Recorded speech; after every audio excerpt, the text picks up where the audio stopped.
टाळ्याच्या गजरात स्वागत करूया. रोहिणी कदम राहणार लातूर. बर. मला छातीला गाठ आलेली होती आणि डॉक्टरांकडे जाऊन आम्ही तपासलो तेव्हा ती नॉर्मल होती, परंतु ऑपरेशन केल्यानंतर तिचा रिपोर्ट आला की कॅन्सर म्हणजे दुसऱ्या स्टेजवरती आहे असं लक्षात आलं. पण आम्हाला काही समजलं नाही. 8 दिवसात 2 ऑपरेशन करायला सांगितले. लगेच दुसरं ऑपरेशन केलं आणि नंतर आम्हाला 1 महिन्यानंतर समजलं. माझ्या मैत्रिणीनं मला इथं घेऊन आली आणि तेव्हापासून आम्ही इथं वाऱ्या चालू केल्या होत्या. केमो ज्यावेळेस चालू झाले त्यावेळेस भयानक त्रास व्हायचा, खूप त्रास व्हायचा, जीवन नकोसं वाटायचं एवढा त्रास व्हायचा.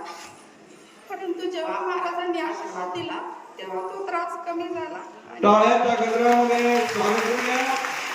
ताई सांगतायत मला कॅन्सर होता, छातीची गाठ होती आणि ती कॅन्सरची गाठ होती, त्यामुळे खूप असह्य वेदना व्हायच्या. इथला आशीर्वाद घेतल्यानंतर त्यांच्या त्या वेदना बंद झाल्या. हा त्यांचा अनुभव आहे. टाळ्याच्या गजरात त्यांचं स्वागत करूया.